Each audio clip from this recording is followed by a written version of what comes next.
Praise the Lord. Why don't you turn to your neighbor and greet them and welcome them to Bible study? ನಿಮ್ಮ ಪಕ್ಕದವರ ಜೊತೆ ತಿರುಗಿ Yes. ಸತ್ಯವೇದ ಧ್ಯಾನಕ್ಕೆ ಸ್ವಾಗತ ಎಂಬುದಾಗಿ ಹೇಳಿರಿ. Praise God. Praise the Lord. Now we're going to go to verse 13. 13ನೇ ವಚನ, 1ನೇ ಅಧ್ಯಾಯ 13ನೇ ವಚನದಿಂದ ಓದೋಣ. Okay, from there we'll read. Okay, all right, we'll read verse 13 and 14. ಹಿಂದೆ ನಾನು ಯೆಹೂದ್ಯ ಮತದಲ್ಲಿದ್ದಾಗ ನನ್ನ ನಡತೆ ಎಂಥದೆಂದು ನೀವು ಕೇಳಿದ್ದೀರಷ್ಟೇ. ನಾನು ದೇವರ ಸಭೆಯನ್ನು ಅತ್ಯಂತವಾಗಿ ಹಿಂಸೆಪಡಿಸಿ ಹಾಳು ಮಾಡುತ್ತಿದ್ದೆನು. ಇದಲ್ಲದೆ ನಾನು ನನ್ನ ಪಿತೃಗಳಿಂದ ಬಂದ ಸಂಪ್ರದಾಯಗಳಲ್ಲಿ ಬಹು ಅಭಿಮಾನವುಳ್ಳವನಾಗಿ ನನ್ನ ಜನರೊಳಗೆ ಸಮಪ್ರಾಯದವರಾದ ಅನೇಕರಿಗಿಂತ ಯೆಹೂದ್ಯ ಮತಾಚಾರದಲ್ಲಿ ಆಸಕ್ತನಾಗಿದ್ದು. Here Paul talks about himself, his background. ಪೌಲನು ತನ್ನ ಹಿನ್ನೆಲೆಯ ಬಗ್ಗೆ ಮಾತನಾಡ್ತಾ ಇದ್ದಾನೆ. Where does Paul come from? What was his background? ಪೌಲನ ಹಿನ್ನೆಲೆ ಏನಾಗಿತ್ತು ಎಂಬುದಾಗಿ ನಾವು ಓದಿದ್ವಿ. ನಾನು ಯೆಹೂದ್ಯ ಮತದಲ್ಲಿದ್ದಾಗ. ಓಕೆ, ಅಂದ್ರೆ ಎಲ್ಲಿಂದ ಬಂದ್ರವರು? ಯೆಹೂದ್ಯ ಮತದವರು. Okay, yes, yeah, so he was from Judaism or Jewish background. ಆತನು ಯೆಹೂದ್ಯ ಮತದಲ್ಲಿದ್ದಂತವನು. What did he do to the church? ಅವನು ಏನ್ ಮಾಡ್ತಿದ್ದಂತೆ? ಸಭೆಗಳಿಗೆ ಏನ್ ಮಾಡ್ತಿದ್ದಂತೆ? ಹಿಂಸೆ ಪಡಿಸಿ ಹಾಳು ಮಾಡುತ್ತಿದ್ದನು. 13 ನಲ್ಲಿ ಇದೆ. Okay, persecuted the church and tried to destroy it. ನಾನು ದೇವರ ಸಭೆಯನ್ನು ಅತ್ಯಂತವಾಗಿ ಹಿಂಸೆ ಪಡಿಸಿ ಹಾಳು ಮಾಡುತ್ತಿದ್ದೆನು. He tried to destroy it, ಅಂದ್ರೆ ನಾಶ. ಅದು ಇಲ್ಲದಂತೆ ಮಾಡ್ಲಿಕ್ಕೆ ಪ್ರಯತ್ನ ಮಾಡಿದಂತೆ, ನಾಶ ಮಾಡಿದ್ರೆ, ಅಸ್ತಿತ್ವವಿಲ್ಲದಂತೆ ನಾಶವಾಗಿ ಮಾಡ್ತಾ ಇದ್ನು ಪೌಲನು ಎಂಬುದಾಗಿ ನಾವು ನೋಡ್ತಾ ಇದ್ದೇವೆ. Okay, so how was his response towards Judaism? What kind of a response, what kind of a person he was? ಹೇಗೆ ಆತನ ಮತದಲ್ಲಿದ್ದಾಗ, ಯೆಹೂದ್ಯ ಮತದಲ್ಲಿದ್ದಾಗ ಹೇಗೆ ಆ ಮತವನ್ನು ಪಾಲಿಸುತ್ತಿದ್ದಂತೆ? 14th verse, what does it say? ಅಭಿಮಾನದಿಂದ ಸಂಪ್ರದಾಯಗಳನ್ನು ಬಹು ಅಭಿಮಾನವುಳ್ಳವನಾಗಿ ನನ್ನ ಜನರೊಳಗೆ ಸಮಪ್ರಾಯದವರಾದ ಅನೇಕರಿಗಿಂತಲೂ ಯೆಹೂದ್ಯ ಮತಾಚಾರದಲ್ಲಿ ಆಸಕ್ತನಾಗಿದ್ದೆನು. Okay, praise God. Praise the Lord. See, this is his testimony, how he was before. He was extremely zealous. Okay, not jealous, zealous. Okay, zealous. So he was extremely zealous about Judaism, much more than people who of his age, he says. ಆತನ ಪ್ರಾಯದವರಿಗಿಂತ ಇನ್ನಷ್ಟು ಹೆಚ್ಚಾದ ಆಸಕ್ತಿ ಯೆಹೂದ್ಯ ಮತದಲ್ಲಿ ಪೌಲನು ಹೊಂದಿದ್ದನು ಎಂಬುದಾಗಿ ಆತನು ಹೇಳ್ತಾ ಇದ್ದಾನೆ. Okay, so when we look at Paul's past history and then he came to the salvation, what can we learn from this? ಪೌಲನ ಹಿನ್ನೆಲೆಯನ್ನು ನೋಡಿ ಮತ್ತೆ ಆತನು ರಕ್ಷಣೆಗೆ ಬಂದ ಮೇಲೆ ಆತನ ಜೀವನ ಶೈಲಿಯನ್ನು ನೋಡಿದ ಮೇಲೆ ನಿಮ್ಗೆ ಏನ್ ಪಾಠ ಕಲಿಬಹುದು ನೀವು? What can we learn from this? Anything can we learn? The way he was earlier and then he came to Christ. Amen, praise God. God can transform anyone. Praise the Lord. ದೇವರು ಯಾರನ್ನು ಮಾರ್ಪಡಿಸಲು ಸಾಧ್ಯ ಎಂಬುದಾಗಿ ನಾವು ಕಲಿತೀವಿ. ಇನ್ನು ಮುಂದೆ ಇರುವ ವಚನಗಳು ನೋಡೋಣ, ಅದರಲ್ಲಿ ಇನ್ನೂ ಹೆಚ್ಚಾಗಿ ಇದರ ಕುರಿತಾಗಿ ಪೌಲನು ಬರೀತಾನೆ. So anybody can be transformed. that is the power of gospel. ಸುವಾರ್ತೆಯ ಒಂದು ಶಕ್ತಿ ಏನೆಂಬುದಾಗಿ ಹೇಳಿದ್ರೆ ಅದು ಯಾರನ್ನು ಕೂಡ ಮಾರ್ಪಡಿಸಬಲ್ಲದ್ದಾಗಿದೆ. Praise the Lord. Okay, what else we can learn about that? ಇನ್ನು ಏನನ್ನ ನಾವು ಕಲಿಬಹುದು ಇದರಿಂದ? What can we learn for our life from 13 to 14? Any 13 applications? ಮತ್ತು 14ನೇ ವಚನದಿಂದ ನಮ್ಮ ಜೀವನಕ್ಕೆ ಅರ್ಥೈಸುವಂತಹ ಸಂಗತಿಗಳು ಯಾವುವು? Okay, Paul was extremely zealous about his religion, right? ತನ್ನ ಒಂದು ಧರ್ಮದ ಕುರಿತಾಗಿ ಹೆಚ್ಚಾದಂತಹ ಹುರುಪು ಆಸಕ್ತಿಯಿಂದ ಹೊಂದಿದ್ದನು ಪೌಲನು. Okay, so ತಮ್ಮ ಸಮಪ್ರಾಯದವರಲ್ಲಿ ಹೆಚ್ಚಿನ ಆಸಕ್ತಿಯಿಂದ ಹಿಂಬಾಲಿಸಿದನಂತೆ. Praise the Lord. So what do you think? Following religion jealously, can it bring salvation? ನಿಮ್ಗೆ ಏನು ಅನಿಸ್ತದೆ? ಒಂದು ಧರ್ಮವನ್ನು ನಾವು ಆಸಕ್ತಿಯಿಂದ ಪಾಲಿಸಿದ್ರೆ ಅದು ನಮಗೆ ರಕ್ಷಣೆಯನ್ನು ಕೊಡ್ಬೋದಾ? ಕ್ರೈಸ್ತ ಧರ್ಮವನ್ನು ಆಸಕ್ತಿಯಿಂದ ಪಾಲಿಸಿದ್ರೆ ಸಿಗ್ತದ ರಕ್ಷಣೆ? ಸಿಗ್ತದ? ಅದಲ್ಲ. ಡೈಲಿ ಚರ್ಚ್ಗೆ ಹೋಗ್ತೇವೆ, ಆಗುದಿಲ್ಲ, ರಕ್ಷಣೆ ಆಗುದಿಲ್ಲ. Okay, praise the Lord. So we learn that religion cannot change your life or transform your life. ಬರೀ ಧರ್ಮ ನಮ್ಮ ಒಂದು ಜೀವನವನ್ನು ಮಾರ್ಪಡಿಸಲು ಸಾಧ್ಯವಿಲ್ಲ ಎಂಬುದಾಗಿ ನಾವು ಕಲಿತ್ವಿ. ಮಾಡಲು ಸಾಧ್ಯವಿಲ್ಲ, right? It cannot transform us, as in it cannot give us salvation. Okay, we can be a namesake Christian, we can be Christians from many generations, but that does not bring salvation into our life. ನಾವು ಶತಮಾನಗಳಷ್ಟು ನಾವು ನೋಡೋದಾದ್ರೆ ನಾವು ಕ್ರೈಸ್ತರಾಗಿ ಕಾಣಬಹುದು, ಆದ್ರೆ ಅದು ನಮಗೆ ರಕ್ಷಣೆ ಅನುಭವವನ್ನು ತಂದುಕೊಡಲಿಕ್ಕೆ ಸಾಧ್ಯವೇ ಇಲ್ಲ. Okay, and from the activity of Paul, the way he was persecuting church, can we take one point from there? ಪೌಲನು ಮಾಡುತ್ತಿರುವಂತಹ ಸಭೆಗೆ ಮಾಡುತ್ತಿರುವಂತಹ ಶೋಷಣೆಯ ಕುರಿತಾಗಿ ಯಾವ್ದಾದ್ರು ಅಂಶಗಳನ್ನ ನಾವು ಕಲಿಬಹುದಾ? Anything we can take? ಏನಾದ್ರೂ ಕಲಿಬಹುದಾ? He was zealous for his religion, right? ಆತನ ಧರ್ಮದ ನಿಮಿತ್ತವಾಗಿ ಅತಿ ಆಸಕ್ತಿ ಹೊಂದಿದ್ದನು. ಆ ಆಸಕ್ತಿಯ ನಿಮಿತ್ತವಾಗಿ and he was persecuting the church because he was zealous about his religion. ಆತನ ಧರ್ಮದ ಕುರಿತಾಗಿ ಹೆಚ್ಚಾದಂತ ಆಸಕ್ತಿಯನ್ನು ಆತನು ಹೊಂದಿದ ಕಾರಣ ಆತನು ಕ್ರೈಸ್ತ ಧರ್ಮವನ್ನು ಪಾಲಿಸುತ್ತಿರುವವರಿಗೆ ಏನ್ ಮಾಡಿದ್ನಂತೆ? ಹಿಂಸೆ ಸಭೆಯನ್ನು ನಾಶನ ಪಡಿಸಬೇಕೆಂಬುದಾಗಿ ಅವನು ಕೆಲಸ ಮಾಡ್ತಿದ್ದ. ರೈಟ್. ಸೊ ಇದು ನಮ್ಮ ಕಾಲದಲ್ಲಿ ನಡೀತಾ ಉಂಟಾ ಅಂತ ವಿಷಯಗಳು? ಎಸ್ ಎಸ್ ಧರ್ಮಾಸಕ್ತಿಗಳು. Okay. The one who is zealous about the religion will reject the things of God. Yes, praise the Lord. So they are zealous about what they know, right? So what we can draw one application from this? ಇದರಿಂದ ನಾವು ಅರ್ಥೈಸುವಂತ ಸಂಗತಿ ಏನು? ನಮ್ಮ ಜೀವಿತಕ್ಕೆ ಅನ್ವಯಿಸುವಂತ ಸಂಗತಿ ಯಾವುದು? Zeal without the truth is very dangerous. ಆಸಕ್ತಿ, ಸತ್ಯವಿಲ್ಲದಂತಹ ಆಸಕ್ತಿ ತುಂಬಾ ಭಯಾನಕವಾದ. Dangerous means ಅಪಾಯಕರ, ಅಪಾಯವನ್ನು ತರುವಂತದ್ದು. Okay, praise the Lord. Praise the Lord. So if we are zealous but there is no truth, it is very dangerous. ಆಸಕ್ತಿ ಇದ್ರೆ ಆದ್ರೂ ಅದರಲ್ಲಿ ಸತ್ಯವಿಲ್ಲದೆ ಇದ್ದ ಪಕ್ಷದಲ್ಲಿ ಅದು ತುಂಬಾ ಅಪಾಯಕಾರಿ. Okay, see everybody who's coming in the name of their religion, right? Maybe in the Middle East or in our country, what are they doing? They're zealous about their religion, and eventually what they're doing, they're persecuting the churches, they're destroying the churches, persecuting the believers. ತಮ್ಮ ಧರ್ಮದ ನಿಮಿತ್ತ ಆಸಕ್ತಿ ಉಳ್ಳವರನ್ನು ನಾವು ನೋಡೋದಾದ್ರೆ ಇಡೀ ಲೋಕದಲ್ಲಿ ಅಥವಾ middle East ಪ್ರದೇಶಗಳಲ್ಲಿ ಅವ್ರು ಏನ್ ಮಾಡ್ತಾ ಇದ್ದಾರೆ? ಧರ್ಮದ ನಿಮಿತ್ತವಾಗಿ ಅತಿ ಆಸಕ್ತಿ ಉಳ್ಳವರಾಗಿ ಇತರರನ್ನ, ಸಭೆಯನ್ನ ಹಿಂಸಿಸ್ತಾ ಇದ್ದಾರೆ. Okay, and there is a beautiful message here that anybody, even them who are persecuting the church, can be transformed. ಇಲ್ಲಿ ಒಂದು ನಾವು ನೋಡುವಂತಹ ಸುಂದರವಾದ ಸಂಗತಿ ಏನಂದಾಗ ಹೇಳಿದ್ರೆ, ಎಷ್ಟೇ ಸಭೆಗಳನ್ನು ಅವರು ಶೋಷಣೆ ಮಾಡಿದ್ರು ಕೂಡ ಅಂತವರನ್ನು ಕೂಡ ಸುವಾರ್ತೆ ಏನ್ ಮಾಡ್ತದಂತೆ ಬದಲಾಯಿಸುತ್ತೆ. Praise God. So never stop praying for each other, never stop praying for the nation. ಆದುದರಿಂದ ಎಂದಿಗೂ ಒಬ್ಬರಿಗೋಸ್ಕರ ಒಬ್ಬರು ಅಥವಾ ನಮ್ಮ ರಾಷ್ಟ್ರಕ್ಕೋಸ್ಕರ ಪ್ರಾರ್ಥಿಸುವುದನ್ನು ನಾವು ನಿಲ್ಲಿಸಲೇಬಾರದು. Praise the Lord. Praise the Lord. See, we always go against or speak against the people who come against the church. It's a natural response of a human. ಸಭೆಗಳ ವಿರುದ್ಧವಾಗಿ ಬಂದವರ ಕುರಿತಾಗಿ ನಾವು ಸ್ವಾಭಾವಿಕವಾಗಿ ಕೆಟ್ಟ ವಿಷಯಗಳನ್ನ ಮಾತನಾಡ್ತೇವೆ. Okay, but at the same time, ಅದೇ ಸಂದರ್ಭದಲ್ಲಿ you have to pray for them. ನೀವು ಅವರಿಗೋಸ್ಕರ ಪ್ರಾರ್ಥಿಸಬೇಕೆಂಬುದನ್ನು ಮರಿಬಾರದು. Okay? God can touch anybody's life in a miraculous way. ದೇವರು ಯಾರ ಜೀವಿತವನ್ನು ಕೂಡ ಅದ್ಭುತ ರೀತಿಯಲ್ಲಿ ಮಾರ್ಪಡಿಸಬಲ್ಲರು. So when this war issues are going on in the Middle East from last 4 weeks, 3 weeks, middle East ಮತ್ತೆ ಇತರ ಪ್ರದೇಶಗಳಲ್ಲಿ ಈ ಒಂದು ಯುದ್ಧದ ಒಂದು ವಿಚಾರವನ್ನು ನಾವು ಕೇಳುತ್ತಾ ಇರುವಾಗ there were so many Iranian believers who came up online testifying that we follow Christ.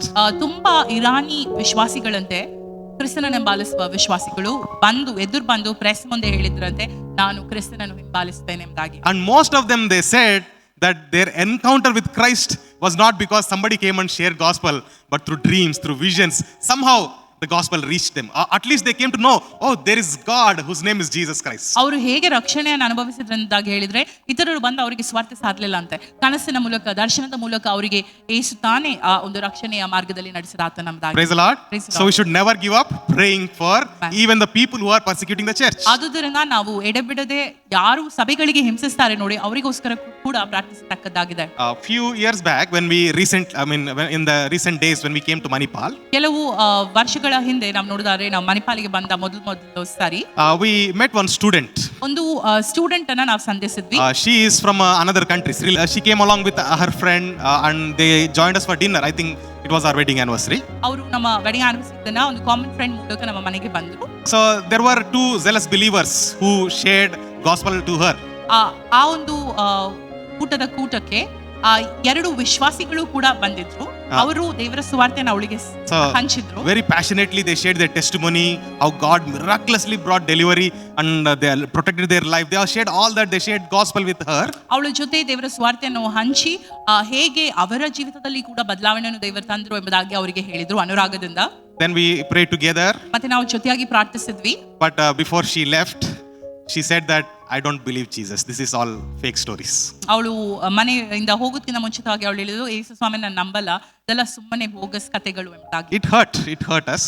ಬೇಜಾರಾಯ್ತು ನಮಗೆ. Okay, but those 2 believers are good friends. They're really good people. I'm not talking anything against them. ಸ್ವಾರ್ಥೆಯನ್ನು ಹಂಚಿದ ಇಬ್ಬರು ಅವರು ವಿಶ್ವಾಸಿಗಳು, ತುಂಬಾ ಆಪ್ತ ಸ್ನೇಹಿತರು ಕೂಡ. ಅವಳು ಆ ವಿಶ್ವಾಸದಲ್ಲಿದ್ದವನನ್ನು ಕೂಡ ದೂರ ತರ್ತಾಳೆ. ಅವಳು ರಕ್ಷಣೆಗೆ ಬರ್ಲಿಕ್ಕೆ ಸಾಧ್ಯವೇ ಇಲ್ಲ ಎಂಬುದಾಗಿ ಹೇಳಿದ್ರು. But exactly within 1 year, ಆದ್ರೆ ನಾವು ನೋಡಿದ್ರೆ ಒಂದೇ ವರ್ಷದೊಳಗೆ she took baptism. She surrendered her life to Christ. ಅವಳು Praise the Lord. ತನ್ನನ್ನೇ ಕ್ರಿಸ್ತನಿಗೆ ಒಪ್ಪಿಸಿಕೊಟ್ಟು ಬ್ಯಾಪ್ಟಿಸಮ್ ದೀಕ್ಷಾ ಸ್ನಾನ ಕೂಡ ತೆಗೆದುಕೊಂಡ್ಳು. And today her just 1 year back, I even shared with pastor to pray for her. 1 year back, her entire family, they slapped her for having a Bible in the house. ಅವಳ ಮನೆಯಲ್ಲಿ ಸತ್ಯವೇದ ಇದ್ದ ಕಾರಣ ಅವಳ ಅಣ್ಣ ಮತ್ತೆ ಅವಳ ಕುಟುಂಬ ಅವಳಿಗೆ ಹಿಂಸಿಸಿದ್ರು ಕೂಡ. Okay, and her father is into witchcraft, these things they do, right? ಮಾಟ ಮಂತ್ರ ಮಂತ್ರಗಳಿಗೆ ಮಾಡುವ ಅದನ್ನ ನಂಬಿ ಅದನ್ನ ಮಾಡ್ತಾ ಇರ್ತಾರೆ ಕೆಲವರು ಬಿಸ್ನೆಸ್ ಪೀಪಲ್, ಆ ರೀತಿಯಲ್ಲಿ ಅವರಿದ್ರು. Okay, but today everybody is in at peace with her, saying that okay we don't know whether he is real God, but when you are praying something is happening in our house, continue to pray. So ಇವತ್ತು ನಾವು ನೋಡೋದಾದ್ರೆ ಅವಳ ಕುಟುಂಬದವರೆಲ್ಲರೂ ಅವಳ ಜೊತೆ ಸಮಾಧಾನದಲ್ಲಿದ್ದಾರೆ, ಯಾಕಂದ್ರೆ ಅವಳು ಪ್ರಾರ್ಥಿಸುವಾಗ ಬದಲಾವಣೆಗಳನ್ನು ಅವರ ಜೀವಿತದಲ್ಲಿ ಕೂಡ ಅವ್ರು ಕಾಣುವರಾಗಿದ್ದಾರೆ. Praise the Lord. So we should never give up praying for our friends, our family members, or even the people if they speak against you also. Please pray for them because God can transform anyone. So ಯಾರಾದ್ರೂ ನಿಮ್ಮ ಜೊತೆ ಮಾತನಾಡಿದ್ರೆ ಅಥವಾ ಭಿನ್ನಾಭಿಪ್ರಾಯಗಳನ್ನು ಹಂಚಿದ್ರೆ ಅವರನ್ನ ಅಲ್ಲೇ ಬಿಟ್ಟು ಬಿಡ್ಬೇಡಿ, ಅವ್ರಿಗೋಸ್ಕರ ಪ್ರಾರ್ಥಿಸಿರಿ, ಯಾಕಂದ್ರೆ ದೇವರು ಯಾರನ್ನೂ ಕೂಡ ಮಾರ್ಪಡಿಸಬಲ್ಲರು. Okay, praise the Lord. Praise the Lord. Okay, hallelujah. Hallelujah. Okay, let's read verse 15 and 17. 17ನೇ ವಚನ ಓದೋಣ.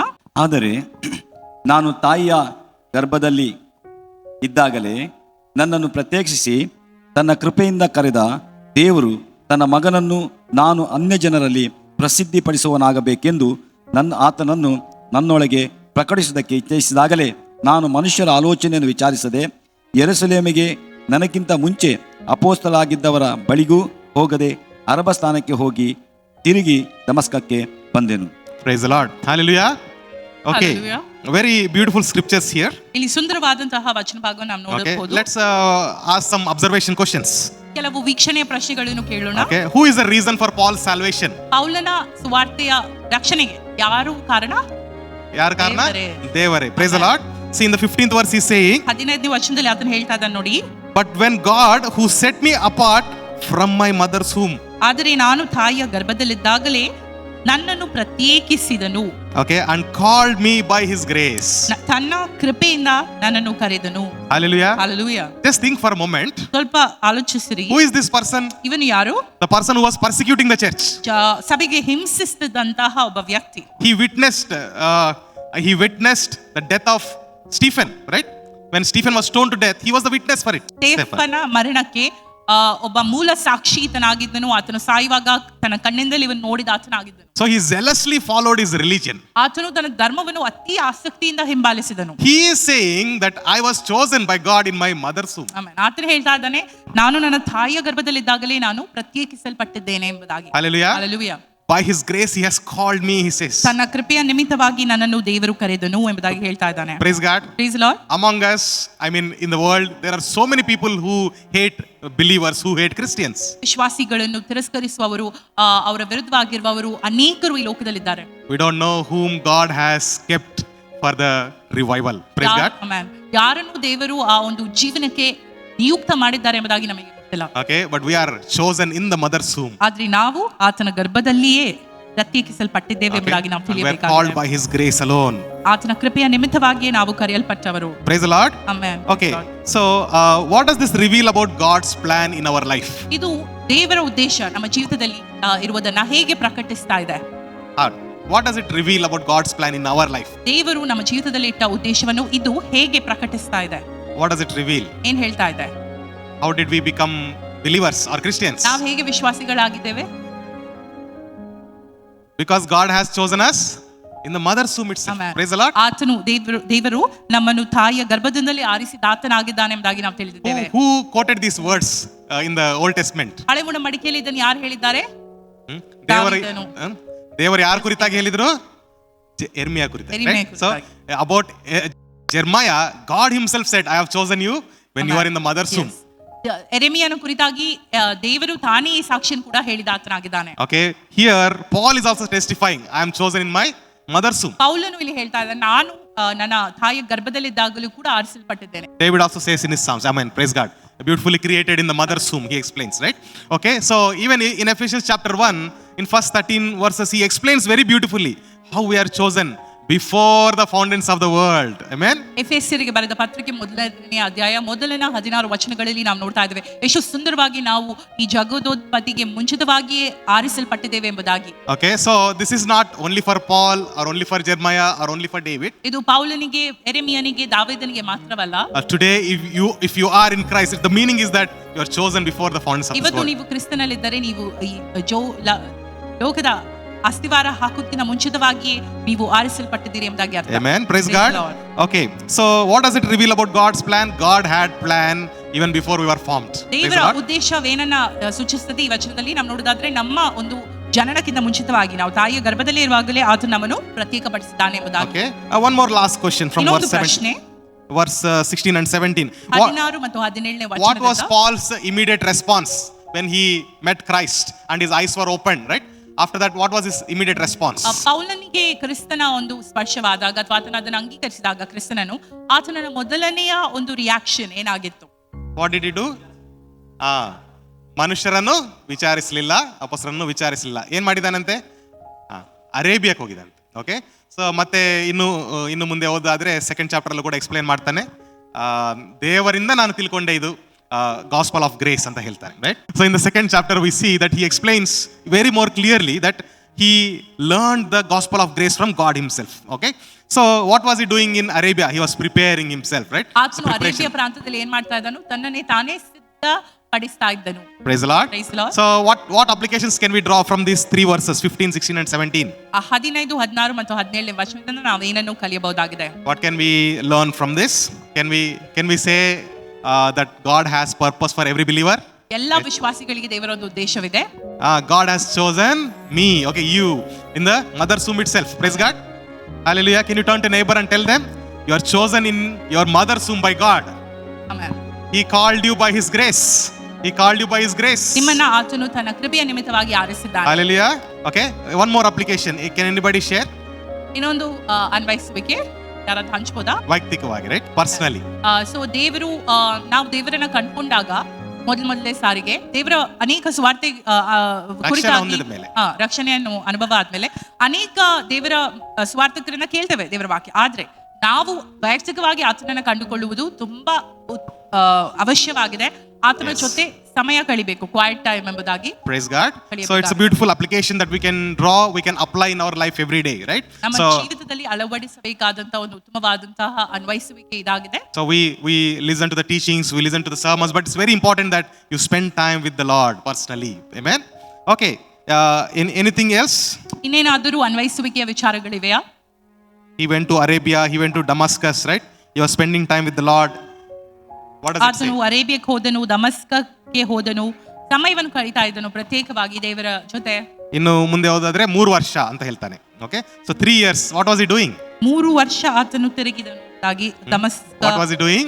Amen. Praise the Lord. So he was chosen for sharing the gospel to the Gentiles. Okay, so what was he doing in 3 years? In simple words we can say he was preparing for the ministry. Amen. 3 ವರ್ಷಗಳ ಕಾಲ ಆತನ ಏನ್ ಮಾಡಿದನು ಎಂಬುದಾಗಿ ನಾವು ನೋಡ್ತೇವೆ. ದೇವರಿಂದ ಪ್ರಕಟಣೆ ಹೊಂದಿಕೊಂಡಿದ್ದಾನೆ. He received the revelation from God. Okay, so he was, with that revelation only his entire ministry was there. So this was his preparation time. Okay, ಆತನು ತನ್ನನ್ನೇ ತಾನೇ ಸಿದ್ಧಪಡಿಸ್ತಾ ಇದ್ದಾನೆ ಎಂಬುದಾಗಿ ನಾವು ನೋಡ್ತಾ ಇದ್ದೇವೆ. ಅದು ಮಾತ್ರವಲ್ಲದೆ ಆತನು ತನ್ನನ್ನು ಪ್ರತ್ಯೇಕಿಸಿದನು ಎಂಬುದಾಗಿ ಕೂಡ ನಾವು ಇದರಿಂದ ಅರ್ಥೈಸಬಹುದಾಗಿದೆ. Praise the Lord. So we should not think that preparation time is a time when I'm not on the stage or I'm not exposed, I'm not doing ministry, I'm only preparing. We should not despise that. ಸಿದ್ಧತೆಯ ಸಮಯವನ್ನು ನಾವು ಖಿನ್ನತೆಯಿಂದ ನೋಡಬಾರ್ದು. ನಾವು ಅದನ್ನ ಪ್ರಮುಖವಾಗಿ ಅದು ನಮ್ಮ ಸಿದ್ಧತೆ ಸಮಯ ಎಂಬುದಾಗಿ ಮುಂದೆ ಹೋಗ್ತಾ ಇರಬೇಕು. Okay, so you keep preparing, you spend time in the presence of God, keep learning from pastors, elders, keep learning, keep involving in the ministry.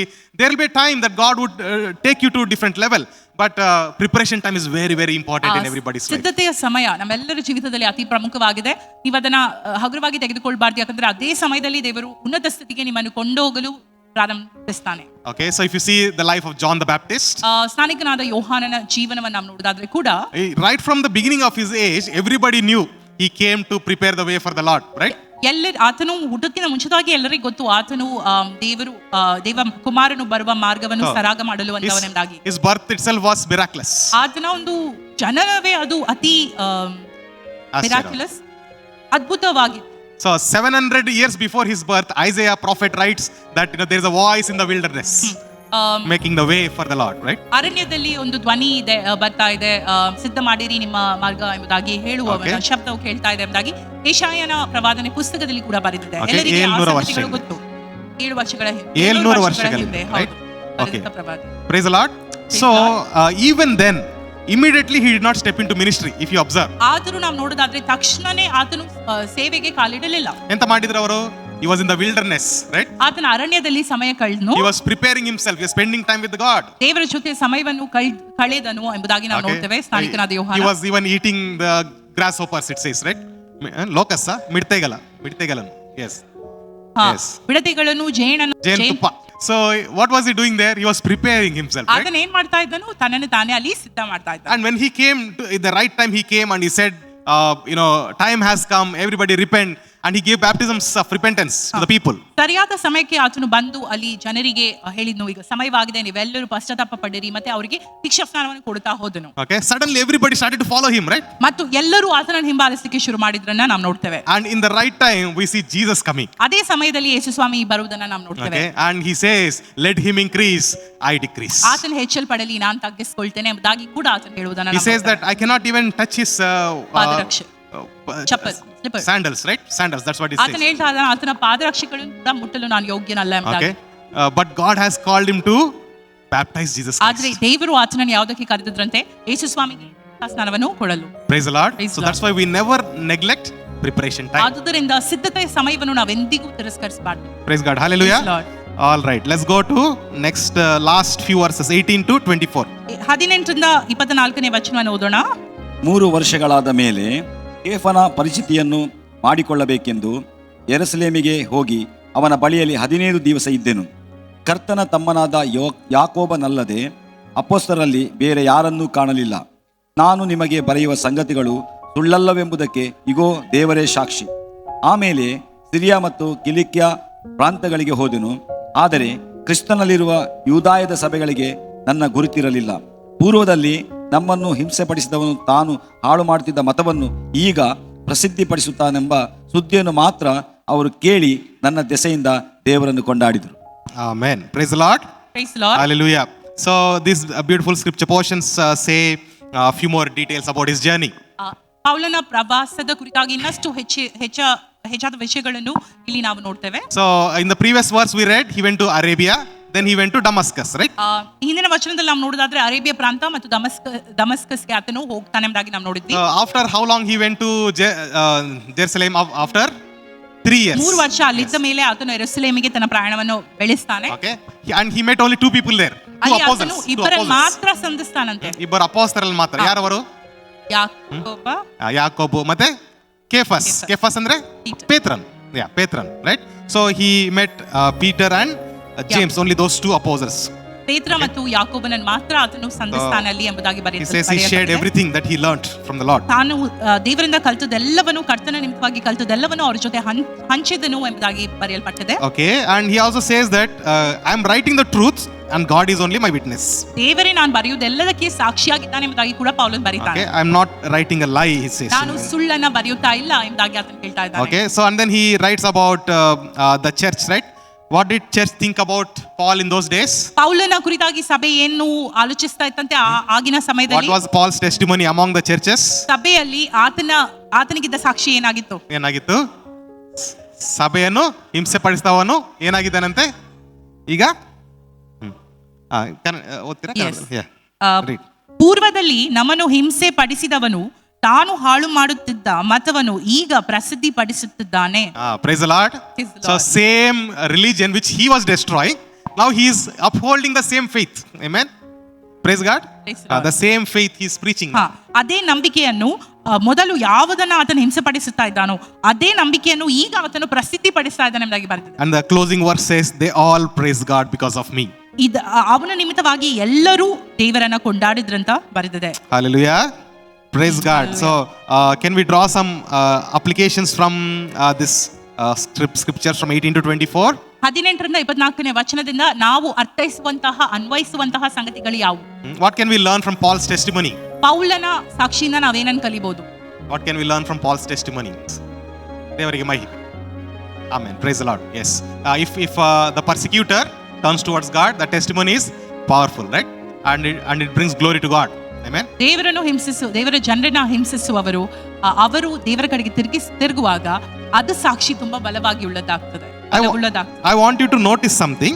ನಾನು ನಿಮಗೆ ಇಲ್ಲಿ ಒಂದು ಗಮನಾರ್ಹಕ ವಿಷಯವನ್ನು In the 22nd verse he says, I was personally unknown to the churches of Judea that are in Christ. 22ನೇ ವಚನದಲ್ಲಿ ಕ್ರಿಸ್ತನಲ್ಲಿರುವ ಯೂದಾಯದ ಸಭೆಗಳಿಗೆ ನನ್ನ ಗುರುತಿರಲಿಲ್ಲ ಎಂಬುದಾಗಿ ಹೇಳ್ತಾ ಅಂದ್ರೆ ಇದ್ದಾರೆ. ಅವರಿಗೆ ಇವರ ಪರಿಚಯ ಇಲ್ಲ, right? They never met him, right? ಅವರು ಪೌಲನನ್ನು ಎಂದಿಗೂ ಸಂಧಿಸಿರಲಿಲ್ಲ, but they know his testimony. ಆದ್ರೆ ಅವರಿಗೆಲ್ಲರಿಗೂ ಆತನ ಸಾಕ್ಷಿ ತಲುಪಿದೆ ಅಂತೆ. Praise the Lord. Praise the Lord. So what would have happen during salvation to Paul? Preach ಮಾಡ್ತಿದ್ದಾನೆ ಅದೊಂದು, ಬಟ್ ಏನಾಗಿರ್ಬೋದು ಪಾಲನಿಗೆ? What happen? He was going in one direction, suddenly he turn, right? Life is changed and that is the testimony, right? Life transformation is the testimony. ಆಮೇಲೆ ಆ ಜೀವನ ಒಂದು ಪರಿವರ್ತನೆಗೊಳ್ಳುವುದೇ ಒಂದು ಸಾಕ್ಷಿಯಾಗಿದೆ. ಯಾಕಂದ್ರೆ ಆತನ ಒಂದು ದಿಕ್ಕಿನಲ್ಲಿ ಹೋಗ್ತಿದ್ದ, ಮತ್ತೆ ಆ ದಿಕ್ಕನ್ನೇ ದೇವರು ಬದಲಾಯಿಸಿದ್ರು ಎಂಬುದಾಗಿ ಕೂಡ ಅದೊಂದು ಸಾಕ್ಷಿಯಾಗಿದೆ. Praise God. Praise God. Anything to learn for our life from this? ನಮ್ಮ ಜೀವಿತದಲ್ಲಿ ನಾವೇನಾದ್ರೂ ಕಲಿಬಹುದಾ? God has planned to bring his chosen ones. Amen. Praise God. Okay, God has planned to bring his chosen ones even when they are against him, right? ಕನ್ನಡದಲ್ಲಿ ದೇವರ ಉದ್ದೇಶ ಯಾರಲ್ಲಿದೆಯೋ ಅವರು ನಿಜವಾಗಿ ದೇವರು ಅವರನ್ನ ತನ್ನ ಕಡೆಗೆ ಸೆಳೆಯುತ್ತಾನೆವೆ, ಆತನ ಉದ್ದೇಶವನ್ನು ಪೂರೈಸ್ತಾನೆ ಎಂಬುದಾಗಿ ನಾವು ಇದರಿಂದ. Praise God. Can we learn this, that even though we may not be able to share gospel to many people, like for example, if you are in a workplace, it is not easy to share gospel. When you share gospel, immediately what they'll do? Higher authorities will say this fellow is converting, right? Okay, what is the best way to share gospel to those people? Yes, through our life. Praise the Lord. That's what happened to Paul. He never met these people, but they heard about him, that his life is transformed. He started to share the same faith once he had persecuted. ತುಂಬಾ ಕಡೆಗಳಲ್ಲಿ ನಾವು ದೇವರ ಸುವಾರ್ತೆಯನ್ನು ಸಾರಲಿಕ್ಕೆ ಆಗದೇ ಇರಬಹುದು, ಯಾಕಂದ್ರೆ ನಮ್ಮ ಒಂದು ಬಾಸ್ಗಳು ಅದನ್ನು ತಿರಸ್ಕರಿಸಬಹುದು, ಕನ್ವರ್ಟ್ ಮಾಡ್ತಾರೆ ಎಂಬುದಾಗಿ ಒಂದು ಹೀಯಾಳಿಸಬಹುದು. ಆದ್ರೆ ನಮ್ಮ ಜೀವಿತವೇ ಒಂದು ಸತ್ಯವೇದದಾಗಿ ಓಪನ್ ಪುಸ್ತಕವಾದ್ರೆ, ಸಾಕ್ಷಿ ಆದ್ರೆ, ಅದು ಸುವಾರ್ತೆ ಅವರಿಗೆ ಮುಟ್ಟಿದ ರೀತಿಯಲ್ಲಿ ಪೌಲನ ವಿಷಯದಲ್ಲಿ ಕೂಡ ಅದಾಯ್ತು. ಆತನು ಪ್ರತ್ಯೇಕವಾಗಿ ಜನರಿಗೆ ಹೋಗಿ ತನ್ನ ಸಾಕ್ಷಿಯನ್ನು ಹೇಳಲಿಲ್ಲ, ಆದ್ರೆ ಅದು ತಲುಪಿತು ಅವರಿಗೆ. ಅದ್ರ ಮೂಲಕವಾಗಿ ಅವರು ಸುವಾರ್ತೆಯನ್ನು ಸ್ವೀಕರಿಸಿದ್ರು. So what we learn, our life itself is a part of our testimony. Amen. Not just words, but life itself is a part of our testimony. ನಾವು ಕಲಿಯುವಂತ ವಿಷಯ ಏನೆಂಬುದಾಗಿ ಹೇಳಿದ್ರೆ, ನಮ್ಮ ದೇವರ ವಾಕ್ಯ ಮಾತ್ರವಲ್ಲ, ಅಥವಾ ನಮ್ಮ ವಾಕ್ಯ ಮಾತ್ರವಲ್ಲ, ನಾವು ನುಡಿದಂತ ವಿಷಯಗಳು ಮಾತ್ರವಲ್ಲದೆ ನಮ್ಮ ಜೀವಿತವೇ ಅದು ಸಾಕ್ಷಿಯಾಗಿದೆ. Amen. Yes. Glory to God. Amen. Praise God. ನಮ್ಮ ಮಾರ್ಪಡಿಸುವಿಕೆ Yes. ದೇವರಿಗೆ ಮಹಿಮೆಯನ್ನು ತರುವಂತದ್ದಾಗಿದೆ. Hallelujah. ಆಮೆನ್. ನಾವಿಲ್ಲಿ Yes. ನೋಡೋದಾದ್ರೆ ಆ ವಿಷಯದಲ್ಲಿ ಪೌಲನ ಒಂದು ಸಾಕ್ಷಿ ಕೇಳಿ ದೇವರನ್ನು ಅವರು ಕೊಂಡಾಡಿದರು ಎಂಬುದಾಗಿ ಬರೆದಿದೆ. ಆದುದರಿಂದ So what can we say? Our ultimate goal in our life is to bring glory to him. ನಮ್ಮ Amen. ಜೀವಿತದ ಮುಖ್ಯ ಉದ್ದೇಶ ಉದ್ದೇಶ ಏನೆಂಬುದಾಗಿ ಹೇಳಿದ್ರೆ ದೇವರಿಗೆ ಮಹಿಮೆಯನ್ನು ತರುವಂತದ್ದಾಗಿದೆ. Praise God. In Praise everything that we do, right? ನಾವು We bring glory to his ಎಲ್ಲದರಲ್ಲಿ name. Amen. ನಾವು ದೇವರಿಗೆ ಮಹಿಮೆಯನ್ನು ತರುವಂತದ್ದಾಗಿದೆ. Hallelujah. Praise God. Lord. So this statement about Paul is very heart touching actually. ಈ ಒಂದು ಸಾಕ್ಷಿ, ಪೌಲನ ಸಾಕ್ಷಿ ತುಂಬಾ ಹೃದಯಕ್ಕೆ ಮುಟ್ಟುವಂತ ಸಾಕ್ಷಿಯಾಗಿದೆ. Okay, they said that the one who was persecuting this particular faith, he was started to preach the same faith. ಪೂರ್ವದಲ್ಲಿ ನಮ್ಮನ್ನು ಹಿಂಸಿಸುವವನು ತಾನೇ ಹಾಳು ಮಾಡುತ್ತಿದ್ದ ಮತವನ್ನು ಈಗ ಪ್ರಸಿದ್ಧಿ ಪಡಿಸುತ್ತಿದ್ದಾನೆ ಎಂಬುದಾಗಿ ವಚನ ಸಾಕ್ಷಿ Hallelujah. ತುಂಬಾ ಹೃದಯಕ್ಕೆ ಮುಟ್ಟುವಂತ ಸಾಕ್ಷಿಯಾಗಿದೆ. So praise God. Praise So God. in your workplace or in the places especially where you cannot open your mouth and share gospel, your life will be the testimony to those people. ನೀವು ನಿಮ್ಮ ಕೆಲಸ ಮಾಡುವ ಸ್ಥಳಗಳಲ್ಲಿ ನಿಮ್ಗೆ ಬಾಯಿ ತೆರೆದು ಸುವಾರ್ತೆಯನ್ನು ಸಾರ್ಲಿಕ್ಕೆ ಆಗದಿದ್ರು ನಿಮ್ಮ ಜೀವಿತ ಆ ಜನರಿಗೆ ಸಾಕ್ಷಿಯಾಗಿರ್ಬೇಕಾಗಿದೆ. Amen. Praise God. Praise the Lord. Hallelujah. So with this we finished first chapter. Okay. So now what we'll do, I request you to take maybe 3 minutes, okay, and write down, okay, or memorize what is the 1 or 2 or 3, whatever applications that we learned in the chapter 1, that I want to follow in my life. Can you just take some time and write down? ನೀವು ಕಲಿತಂತಹ ಇವತ್ತು ವಚನ ಭಾಗದಲ್ಲಿ ನಾವು ನೋಡೋದಾದ್ರೆ ನೀವು ಅನ್ವಯಿಸುವಂತಹ ವಿಷಯಗಳನ್ನ ನೀವು ಬರೆದು ತೆಗೆದುಕೊಳ್ಳಿರಿ. Okay, ಈ ವಾರ ಕಲಿದಂತದ್ದು ಮತ್ತೆ ಲಾಸ್ಟ್ ವೀಕ್ ಅಂದ್ರೆ ಗಲಾತ್ಯ ಫುಲ್ ಪುಸ್ತಕದಲ್ಲಿ ಫಸ್ಟ್ ಚಾಪ್ಟರ್ ನಲ್ಲಿ 1ನೇ ಅಧ್ಯಾಯದಲ್ಲಿ ನಿಮಗೆ ಅರ್ಥವಾಗುವಂತಹ ಅನ್ವಯಿಸುವಿಕೆಯನ್ನ ನೀವು ಬರೆಯಿರಿ. Okay, ಈ ಒಂದು ವಿಷಯ ನನಗೆ ನನ್ನ ಹೃದಯಕ್ಕೆ ಮುಟ್ಟಿದೆ, ನಾನು ಇದನ್ನ ಹಿಂಬಾಲಿಸ್ತೇನೆ ಅನ್ನುವಂತ ವಿಷಯಗಳು ಏನಾದರೂ ನೀವು ಬರೆದಿಟ್ಕೊಳ್ಳಿ. ಓಕೆ, ಸ್ವಲ್ಪ ಸಮಯ ತಗೊಂಡು sisters and 3 brothers, please come forward and share the applications that you have written. Yes. Anybody? 3 people. ನಾವು ಹೈಯರ್ ಸ್ಟಡೀಸ್ ಮಾಡ್ತಾ ಇರುವಾಗ ಒಬ್ಳು ಸಿಸ್ಟರ್ ಇದ್ಲು ನಮ್ಮ ಜೊತೆ. ಸೊ ಅವಳು ನನ್ನ ಒನ್ ಸ್ಟೂಡೆಂಟ್, ನಾನು ಹೇಗಿದ್ದೋ ಸೊ ಅವಳು ರೊಟ್ಟಿ ಕೂತ್ಕೊಳ್ಳಿ ಒಂದೇ ಕ್ಯಾಬಿನಲ್ಲಿ ಎಂಬುದಾಗಿ. ಸೊ ಅವಳು ಬರ್ತಿದ್ಲು, ಯಾವಾಗ ಸಹ ಬಂದು very religious staunch follower of. So ಅವಳು ಬಂದು ಅವಳದು ಪುಸ್ತಕವನ್ನು ತೆಗೆಯೋದು, ಓದ್ತಾ ಇದ್ಲಿ ಯಾವಾಗ ಸಹ ಒಂದು ಕೊಟ್ಟು ಹಾಕೊಂಡು ಓದೋದು ಚಾಂಟಿಂಗ್ ಮಾಡೋದು, ಅದ್ರ ಕುರಿತಾಗಿ ಓದುವಂಥದ್ದು ಗಟ್ಟಿ, ವೆರಿ ರಿಲಿಜಿಯಸ್ಲಿ. ನಾನು ನನ್ನ ಬೈಬಲ್ ತೆಗೆದು ಅವಳ ಜೊತೆ ಓದ್ತಾ ಇದ್ದೆ. ಗ್ರಾಜುವಲಿ ಡಿಸ್ಕಷನ್ಸ್ ನಾವು ಶುರು ಮಾಡಿದ್ವಿ ಬೈಬಲ್ ಅಂತ. ಕೆಲವು questions which were unanswered were found the Bible during our discussion and she found it very interesting and exciting. ಅವಳು ಹೇಳಿದ್ಲು, ಓ ಇದರಲ್ಲಿ ಸತ್ಯ ಇದೆ, ಇದರಲ್ಲಿ ನಿಜ ಟ್ರುತ್ ಇದೆ, ಸೊ ಇನ್ನಷ್ಟು ಹೆಚ್ಚು ನಂಗೆ ಕಲಿಬೇಕೆಂಬುದಾಗಿ ಹೇಳಿದ್ಲು. ಸೊ ನಾವು ಅವಳ ಜೊತೆ ಡಿಸ್ಕಸ್ ಮಾಡೋದು, because also we were all studying together. So because ನಾವೆಲ್ಲ ಡಿಸ್ಕಸ್ ಮಾಡ್ತಾ ಇದ್ವಿ ಅಬೌಟ್ ದ ಬೈಬಲ್. ಮತ್ತು ಅವಳನ್ನ ಮೈಸೂರಲ್ಲಿರುವ ನಮ್ಮ ಪಾಸ್ಟರ್ಗೆ ಸಹ ಇಂಟ್ರೊಡ್ಯೂಸ್ ಮಾಡಿದ್ವಿ. ಪಾಸ್ಟರ್ ಕೂಡ ಅವಳಿಗೆ ಹೆಚ್ಚಾದಂಥ ಅವಳಿಗೆ ಯಾವಾಗ ಪ್ರಶ್ನೆ ಬರ್ತಿತ್ತು ಅವಳು ಕೇಳ್ತಾ ಇದ್ಲು. ಸೊ ಅವಳಿಗೊಂದು ಆಶೆ ಇತ್ತು ಕಲಿಬೇಕು ಯಾರು ನಿಜವಾದ ದೇವರು ಎಂಬುದಾಗಿ. ಸೊ ಅವಳು ಕಲಿತಾ ಇದ್ಲು, ಸೊ ಅದನ್ನು ಕೇಳ್ತಾ ಇದ್ಲು. ಆಮೇಲೆ ಹಾಗೆ ಅದು ಕ್ಯೂರಿಯಾಸಿಟಿ ಇನ್ಕ್ರೀಸ್ ಆಗ್ತಾ ಹೋದಾಗ ಉಂಟಲ್ಲ, ಅವಳು ಹೇಳ್ತಿದ್ಲು, there is a difference between you and the rest of the people in Mysuru ಅಂತ. ನಿನ್ನಲ್ಲಿ ಮತ್ತೆ ಮೈಸೂರಲ್ಲಿ ಇರುವಂತಹ ಇತರರಲ್ಲಿ ಒಂದು ವ್ಯತ್ಯಾಸವಿದೆ. ಬಿಕಾಸ್ ಮೈಸೂರಲ್ಲಿ ಒಂದು ಕಲ್ಚರ್ ಇತ್ತು, ನೀವು ಅವರಿಗೆ ಏನು ಕೊಡೋದೇ ಅವ್ರು ಏನು ಮಾಡೋದಿಲ್ಲ. ಸೊ ಅದು ಟ್ರೆಡಿಷನ್, ವೆರಿ ಸ್ಟಾಂಚ್. ಲಂಚ ಕೊಟ್ಟರೆ ಏನು ಸಾಕ್ತಿತ್ತು ಆ ಒಂದು ಪ್ರದೇಶದಲ್ಲಿ. ಸೊ ಯಾರು ಒಂದು ಹೆಲ್ಪ್ ಇಲ್ಲದೆ ಏನು ಅವಳಿಗೆ ಸಹಾಯ ಮಾಡ್ತಿರ್ಲಿಲ್ಲ. ಸೊ ಆ ಒಂದು ಪರಿಸ್ಥಿತಿಯಲ್ಲಿ ಅವಳು ಏನು ಮಾಡ್ತಿರ್ಲಿಲ್ಲ ಎಂಬುದಾಗಿ ಹೇಳಿದ್ರೆ, ಯೇಸು ಸ್ವಾಮಿ ಯಾರೆಂಬುದಾಗಿ ನಾನು ತಿಳಿಬೇಕೆಂಬುದಾಗಿ ಒಂದು ಆಸಕ್ತಿ ಅವಳ ಹೃದಯದಲ್ಲಿತ್ತು. ಆದ್ಮೇಲೆ ಅವಳಿಗೆ ಒಂದು ಕನ್ವಿಕ್ಷನ್ ಬಂತು. Gradually after so many episodes of trusting in the lord, ಅವಳು ಪ್ರಾರ್ಥನೆ ಮಾಡ್ಲಿಕ್ಕೆ ಶುರು ಮಾಡಿದ್ಲು ಯೇಸು ಸ್ವಾಮಿ ಹೆಸರೆತ್ತಿ. ಅವಳು ಟ್ರಾನ್ಸ್ಫರ್ಮೇಷನ್ ನೋಡಿಲ್ಲ ಅವಳ ಜೀವಿತದಲ್ಲಿ. ಯಾಕಂದ್ರೆ ಟ್ರಬಲಿಂಗ್ ಹರ್ ಸೋ ಮಚ್. ಅಂದ್ರೆ ಚಿಕ್ಕ ಚಿಕ್ಕ ವಿಷಯಕ್ಕೆ ಹೋಗಿ ಈ ಬ್ಯಾಂಕ್ ದುಡ್ಡನ್ನು ಡೆಪಾಸಿಟ್ ಮಾಡೋ ಬ್ಯಾಂಕಿಗೆ ಹೋಗಿ ನನ್ನ ಮಗಳನ್ನು ಶಾಲೆಯಿಂದ ಈ ತರ ಎಲ್ಲ ಒಂದು ಹಿಂಸೆ. ನಾನು ಸಹ ಚಹಾ ಮಾಡಿ ಕೊಡ್ತಿದ್ದೆ, ಎಲ್ಲ ಮಾಡಿ ಕೊಡ್ತಿದ್ದೇವೆ ನಾವು ನಮ್ಮ. ಸೊ ಈ ತರದಂತ ಕೆಲಸಗಳೇ ನಮ್ಮ ಮೂಲಕ ಮಾಡ್ತಾ ಇದ್ರು. ಅವಳಿಗೆ ತುಂಬಾ ಬೇಜಾರಾಗ್ತಿತ್ತು ಎಲ್ಲ ವಿಷಯದಲ್ಲಿ. ಸೊ ಅದೆಲ್ಲ ಒಂದು ಪರಿಸ್ಥಿತಿಯಲ್ಲಿ ಆಗುವಾಗ ಶಿ ಎನ್ಕೌಂಟರ್ಡ್ ಜೀಸಸ್. ಯೇಸು ಸ್ವಾಮಿಯಲ್ಲಿ ಅವಳು ಸಮಾಧಾನವನ್ನು ಕಂಡುಕೊಂಡ್ಳು. ಓಕೆ, ಅಂದ್ರೆ ಹೇಗೆ ಸ್ಟಾರ್ಟ್ ಆದಂದ್ರೆ ಪ್ರಶ್ನೆ ಕೇಳೋದ್ರ ಮೂಲಕ. ಯಾರಾದ್ರೂ ನಮ್ಮಲ್ಲಿ ಪ್ರಶ್ನೆ ಕೇಳಿಸಿದ್ರೆ ಅದನ್ನ ನಾವು ತಿರಸ್ಕರಿಸಬಾರ್ದು, ಕ್ರಾಸ್ ಕ್ವಶನ್ಸ್ ಮಾಡಿದಾಳು ಅವಳಾಯ್ತಾ ಸ್ಟಾರ್ಟಿಂಗ್ ಅಲ್ಲಿ.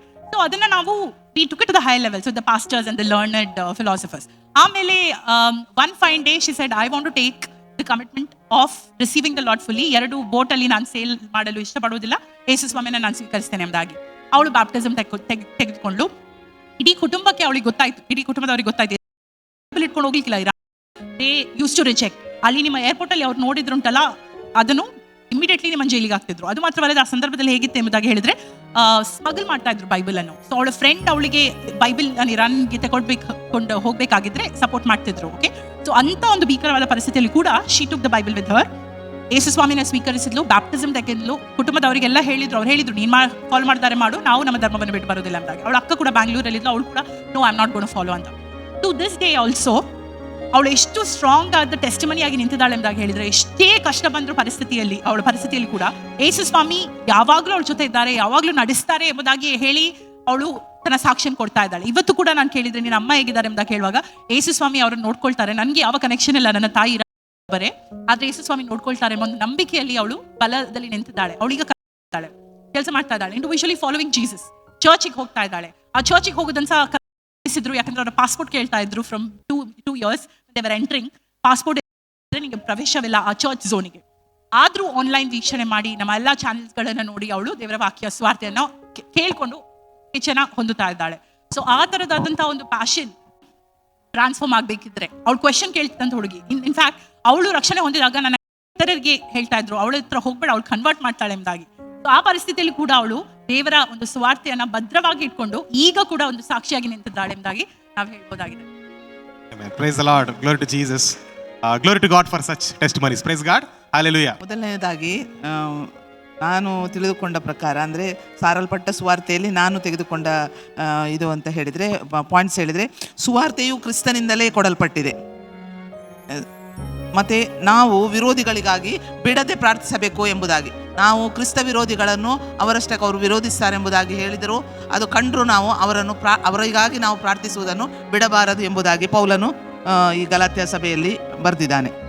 ಮತ್ತು ದೇವರು ತಾಯಿಯ ಗರ್ಭದಲ್ಲಿರುವಾಗಲೇ ನಮ್ಮನ್ನು ಅವನ ಜನರೆಂಬುದಾಗಿ ನಮ್ಮನ್ನು ಆರಿಸಿಕೊಂಡಿದ್ದಾನೆ. ಅದು ಆರಿಸಿಕೊಂಡಾತನು ಅವರನ್ನು ಆತನಲ್ಲಿ ಯಾವ ಸಮಯದಲ್ಲಾದರೂ, ಈಗ ಪೌಲನನ್ನು ಮಾಡಿದ ಹಾಗೆ ಪೌಲನನ್ನು ಆರಿಸಿಕೊಂಡಿದ್ದಾನೆ ಎಂಬುದಾಗಿ ಪೌಲ ಹೇಳ್ತಾನೆ. ನನ್ನನ್ನು ತಾಯಿಯ ಗರ್ಭದಲ್ಲಿರುವಾಗಲೇ ಆರಿಸಿಕೊಂಡಿದ್ದಾನೆ ಎಂಬುದಾಗಿ ಹೇಳ್ತಾನೆ. ಆದರೆ ಅವನು ರಕ್ಷಣೆ ಹೊಂದಿದ್ದು ಎಲ್ಲ ಥರದ ಹಿಂಸೆಯನ್ನು ದೇವಜನರಿಗೆ ಕೊಟ್ಟು ಮತ್ತೆ ಅವನು ಕರ್ತನನ್ನು ಕಂಡುಕೊಳ್ಳುವ ಹಾಗಾಯಿತು. ಆದ್ದರಿಂದ ದೇವರು ಆರಿಸಿಕೊಂಡಾತನು ಅದನ್ನು ಈಡೇರಿಸದೆ ಬಿಡುವುದೇ ಇಲ್ಲ. ನಾವು ದೇವರ ಸಂಗಡ ಸಮಯ ಕಳೆಯುವಾಗ ದೇವರ ಆತನ ಬಗ್ಗೆ ನಮ್ಮನ್ನು ಆತನ ವಿಷಯವಾದ ತಿಳುವಳಿಕೆ ನಮಗೆ ಕೊಡ್ತಾರೆ. ಯಾಕಂದರೆ ಆತನ ಕೊಟ್ಟರೆ ಮಾತ್ರ ನಾವು ಆತನ ಥರ ನಾವು ಜೀವಿಸಲಿಕ್ಕೆ, ಸಾಕ್ಷಿಯಾಗಿ ಜೀವಿಸಲಿಕ್ಕೆ ನಮಗೆ ಸಾಧ್ಯವಾಗ್ತದೆ. ಮತ್ತು ನಮ್ಮ ಸುತ್ತ ಜನರಿಗೆ ನಮ್ಮ ಸಾಕ್ಷಿ ಮುಖಾಂತರ ನಾವು ಸುವಾರ್ತೆ ಸಾರಲಿಕ್ಕೆ ಆಗ್ತದೆ. ರಕ್ಷಣೆಗೆ ದೇವರೇ ಕಾರಣ. ಆತ ನಮ್ಮ ತಾಯಿಯ ಗರ್ಭದಲ್ಲಿ ಆರಿಸಿಕೊಂಡಿದ್ದಾನೆ. ದೇವರ ವಾಕ್ಯವು ಇತರಿಗೆ ಹೇಳಲು ನಮ್ಮ ಜೀವಿತ ಸಾಕ್ಷಿ. ದೇವರ ಉದ್ದೇಶವಿಲ್ಲದೆ ನಾವು ಆತನನ್ನು ಕಂಡುಕೊಳ್ಳಿಲ್ಲ. ದೇವರು ಆತನ ಕಡೆಗೆ ಬಂದದ್ದು ಆತನ ಉದ್ದೇಶ. ಪರ್ಸನಲಿ ದೇವರನ್ನು ಕಂಡು ತಪ್ಪಾದ ಸ್ಪರ್ಧೆಯನ್ನು ಕೇಳಬಾರದು. ಪೇಷನ್ಸ್ ಅಂದರೆ ಫಸ್ಟ್ಲಿ ನಾವು ನಮ್ಮ ದೇವ ಸೇವಕರ ಹೇಗಿದ್ರು ಅವರ ಬಗ್ಗೆ ಅವರ ಅಗೇನ್ಸ್ಟ್ ಆಗಿ ಏನು ಮಾತಾಡಬಾರ್ದಂತ. ಮತ್ತು ನಾವು ಸುವಾರ್ತೆ ವಿಷಯವಾಗಿ ಯಾವ ರೀತಿಯಲ್ಲೂ ಕಾಂಪ್ರಮೈಸ್ ಮಾಡ್ಕೋಬಾರ್ದು. ಎಕ್ಸಾಂಪಲ್ ಹೇಳೋದಾದ್ರೆ, ಈಗ ಬೇರೆ ರಿಲಿಜನ್ ಅವ್ರು ನಮಗೆ ಏನಾದರೂ ವಿಶ್ ಮಾಡೋದಾದರೆ ನಾವು ಅವರೊಟ್ಟಿಗೆ ಒಳ್ಳೆಯಾಗಿ ಇರೋದಕ್ಕಾಗಿ ನಾವು ಕಾಂಪ್ರಮೈಸ್ ಆಗಿ ಅವರಿಗೆ ರಿಟರ್ನ್ ಆಗಿ ವಿಶ್ ಮಾಡುವಂಥದ್ದು ಏನೂ ಇರಲಿ. ಆದರೆ ನಿಜವಾಗಿಯೂ ನಾವು ಅದನ್ನು ಒಪ್ಪಿಕೊಳ್ತೇವಾ ಇಲ್ವಾ ಅಂತ ನಾವು ಯೋಚನೆ ಮಾಡೋದಲ್ಲ. ಸೊ ಹಾಗೆ ಅದನ್ನು ಅಪ್ಲೈ ಮಾಡ್ತಾ ಮಾಡ್ತಾ ಸ್ವಲ್ಪ ಆ ರೀತಿಯಾಗಿ ಒಂದು ಮತ್ತು ಪ್ರತಿಯೊಂದು ವಿಷಯದಲ್ಲೂ ನಾವು ಪೇಷನ್ಸ್ ಆಗಿ ತಾಳ್ಮೆಯಿಂದ ಇರುವಂಥದ್ದು. ಪ್ರತಿಯೊಂದು ವಿಷಯದಲ್ಲಿ ಏನು ಸಿಚುವೇಶನ್ ಬಂದರೂ ಮೊದಲಾಗಿ ಕಾಮಾಗಿ ದೇವರ ಆ ವಾಕ್ಯದ ಮೇಲೆ ಆಲೋಚನೆ ಮಾಡಿ ಮೊದಲಾಗಿ ತಾಳ್ಮೆಯಿಂದ ಇದ್ದು ಮತ್ತೆ ಅದರ ಬಗ್ಗೆ ಏನಿದ್ರು ನಾವು ಆಲೋಚನೆ ದೇವರ ವಾಕ್ಯದಿಂದಲೇ ನಾವು ಅದರ ಬಗ್ಗೆ ಆಲೋಚನೆ ಮಾಡುವಂಥದ್ದೇ. ಮೊದಲನೇದಾಗಿ ನಾವು ಎಲ್ಲ ವಿಷಯಗಳಲ್ಲಿ ದೇವರಿಗೆ ಕೃತಜ್ಞತಾ ಸ್ತುತಿಯನ್ನು ನಾವು ಆಗಿರಬೇಕು. ಮತ್ತು ಆತನು ನಮ್ಮನ್ನು ತಾಯಿ ಗರ್ಭದಲ್ಲಿ ಆರಿಸಿಕೊಂಡಿದ್ದಾನೆ. ಮತ್ತು ಆತನು ಮನಸ್ಸು ಮಾಡಿದರೆ ಎಂತಹ ಕಠಿಣವಾದ ಮನಸ್ಸುಗಳನ್ನು ಕೂಡ ಆತನು ಮೃದುವಾಗಿ ಮಾಡಿ ಆತನ ಸೇವೆಯಲ್ಲಿ ಆತನು ಉಪಯೋಗಿಸಲಿಕ್ಕೆ ಶಕ್ತನಾಗಿದ್ದಾನೆ. ಪೌಲನನ್ನು ಉಪಯೋಗಿಸಿದಂಥ ದೇವರು ನಾವು ಅನೇಕರಿಗಾಗಿ ಪ್ರಾರ್ಥಿಸುವಾಗ ಅನೇಕ ಕಠಿಣವಾದ ಹೃದಯಗಳನ್ನು ಆತನು ಮಾರ್ಪಡಿಸುವ ಆತನಾಗಿದ್ದಾನೆ. ಮತ್ತು ಸೇವಕರಿಗೆ ನಾವು ಯಾವ ರೀತಿ ವಿಧೇಯರಾಗಿ ನಡಿಬೇಕು, ಅವರ ಮಾತುಗಳನ್ನು ನಾವು ಅಸಾಧ್ಯ ಮಾಡದೆ ಆ ಮಾತುಗಳನ್ನು ತೆಗೆದುಕೊಂಡು ನಾವು ಜೀವಿಸಬೇಕೆಂಬುದಾಗಿ. ಮತ್ತು ಪೌಲನು ಎಂಥ ಹಿಂಸೆಗೆ ಒಳಗಾದರೂ ಕೂಡ ಆತನು ಕ್ರಿಸ್ತನಲ್ಲಿ ಬಲವಾಗಿ ಯಾವ ರೀತಿ ನಿಂತನೋ, ಯಾವ ರೀತಿ ಸಾಕ್ಷಿಯಾಗಿದ್ದನೋ, ಹಾಗೆ ನಾವು ಕೂಡ ಎಂತಹ ಪರಿಸ್ಥಿತಿಗಳಲ್ಲಿಯೂ ಕೂಡ ನಾವು ದೇವರನ್ನೇ ನಂಬಿ ನಾವು ದೃಢವಾಗಿ ಆತನಿಗೋಸ್ಕರ ಜೀವಿಸುವಾಗ ನಮಗೆ ಪರಲೋಕದಲ್ಲಿ ಆತನು ಬಹುಮಾನವನ್ನು ಕೊಡಲಿಕ್ಕಿದ್ದಾನೆ. ಹಲ್ಲೆಲೂಯಾ. ನಾವು ಅದ್ಭುತವಾದ ಬೈಬಲ್ ಸ್ಟಡಿಯನ್ನು ನೋಡ್ತಿದ್ದೇವೆ. ಮುಖ್ಯವಾಗಿ ನಾವು ಇನ್ವಾಲ್ವ್ ಆಗ್ತಾ ಇದ್ದೇವೆ. ಪ್ರೈಸಲ್ಲ, ಅದನ್ನು ಅರ್ಥ ಮಾಡಿಕೊಳ್ಳಿಕ್ಕೆ ನಾವೇನು ದೇವರಾತ್ಮನ ಇಂಟರ್ಪ್ರಿಟ್ ಮಾಡ್ತಾನೋ ನಾವು ಸಹ ಅದರಲ್ಲಿ ನಾವು ಪಾರ್ಟಿಸಿಪೇಷನ್ ಮಾಡ್ತಿರುವುದರಿಂದ ಹೆಚ್ಚಾದ ಎಫೆಕ್ಟಿವ್ ಆಗಿ ಸತ್ಯವೇದ ದೇವರ ವಾಕ್ಯ ನಮಗೆ ಅರ್ಥವಾಗಲಿಕ್ಕೆ ಪ್ರಾರಂಭಿಸ್ತದೆ. ಹಲ್ಲೆಲೂಯಾ. ಮತ್ತು ಅಪ್ಲಿಕೇಶನ್ ಅನ್ನುವಂಥದ್ದು ಬಹಳ ಮುಖ್ಯ.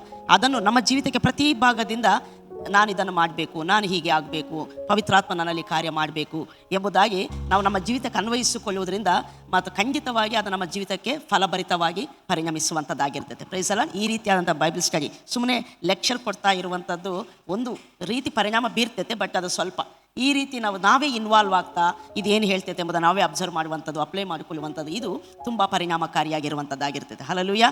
ದೇವನಾಮಕ್ಕೆ ಸ್ತೋತ್ರ. ನಾವು ಪ್ರಾರ್ಥನೆ ಮಾಡಿಕೊಳ್ಳೋಣ. ಕರ್ತನೇ, ನಿಮ್ಮ ನಾಮಕ್ಕೆ ಸ್ತೋತ್ರವಾಗಲಿ ಸ್ವಾಮಿ. ನೀನು ಒಳ್ಳೆಯ ದೇವರು ನೀನು ಸ್ವಾಮಿ. ನಮ್ಮನ್ನು ಬೋಧಿಸಲಿಕ್ಕೆ, ನಮ್ಮನ್ನು ಬಲಪಡಿಸಲಿಕ್ಕೆ, ನಮ್ಮ ಜೀವಿತಗಳನ್ನು ತಿದ್ದಲಿಕ್ಕೆ, ನಿನ್ನ ಸ್ವಾರೂಪ್ಯದಲ್ಲಿರುವಂಥ ನಮ್ಮನ್ನು ಇನ್ನಷ್ಟು ಸ್ವಾಮಿ ಲೋಕದಲ್ಲಿ ಕರ್ತನೆ ಅತ್ಯಧಿಕವಾಗಿ ಇಫೆಕ್ಟಿವ್ ಆಗಿ ನಾವು ನಿನಗೆ ಸಾಕ್ಷಿಗಳಾಗಿರಲಿಕ್ಕೆ ನೀನು ನಮ್ಮನ್ನು ಸ್ವಾಮಿ ನಾವು ಮಾತ್ರ ಗರ್ಭದಿರುವಾಗಲೇ ನಮ್ಮನ್ನು ಆರಿಸಿಕೊಂಡದಕ್ಕಾಗಿ ಸ್ತೋತ್ರ ಮಾಡ್ತೇವೆ ದೇವರೇ.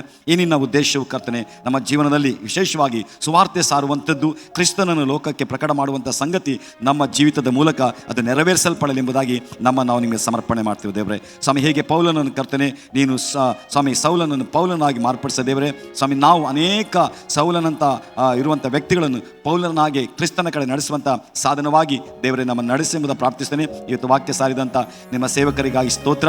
ಮುಂದಿನ ದಿನಗಳಲ್ಲಿ ಪ್ರತಿ ಮಂಗಳವಾರ ಸ್ವಾಮಿ ಬೈಬಲ್ ಸ್ಟಡಿಯಲ್ಲಿ ಅವರನ್ನು ಅದ್ಭುತವಾಗಿ ಉಪಯೋಗ ಮಾಡು. ಅವರಿಗೆ ವಾಕ್ಯದ ಸತ್ಯಾರ್ಥಗಳನ್ನು ಗೂಢಾರ್ಥಗಳನ್ನು ಪ್ರಕಟ ಮಾಡು. ಇಷ್ಟು ಮತ್ತು ನಮಗೆ ಮಾತ್ರವಲ್ಲ, ಆನ್ಲೈನಲ್ಲಿ ವೀಕ್ಷಣೆ ಮಾಡುವಂಥ ಅನೇಕ ಸಾವಿರಾರು ವ್ಯೂವರ್ಸ್ಗೆ ಇದೊಂದು ಸ್ವಾಮಿ ಅಪ್ಪ ದೇವರೇ ಆಶೀರ್ವಾದಕರವಾಗಿರುವಂತೆ ಸ್ವಾಮಿ, ಅವರ ಜೀವನದಲ್ಲಿ ಮಾರ್ಪಾಟು ತರುವಂತೆ, ಸತ್ಯವನ್ನು ತಿಳ್ಕೊಂಡು ಸತ್ಯಕ್ಕಾಗಿ ಜೀವಿಸುವಂಥ, ಸತ್ಯವನ್ನು ಇತರರಿಗೆ ಪ್ರಕಟ ಮಾಡುವಂಥ ರೀತಿಯಲ್ಲಿ ಅವರ ನಡೆಸೆಂಬುದನ್ನು ಬೇಡಿಕೊಳ್ತಾ ಈ ಒಳ್ಳೆಯ ಸಮಯಕ್ಕಾಗಿ ಸ್ತೋತ್ರ ಸ್ವಾಮಿ. ಇದನ್ನು ಆಶೀರ್ವಾದ ಮಾಡಿದಕ್ಕಾಗಿ ಸ್ತೋತ್ರ.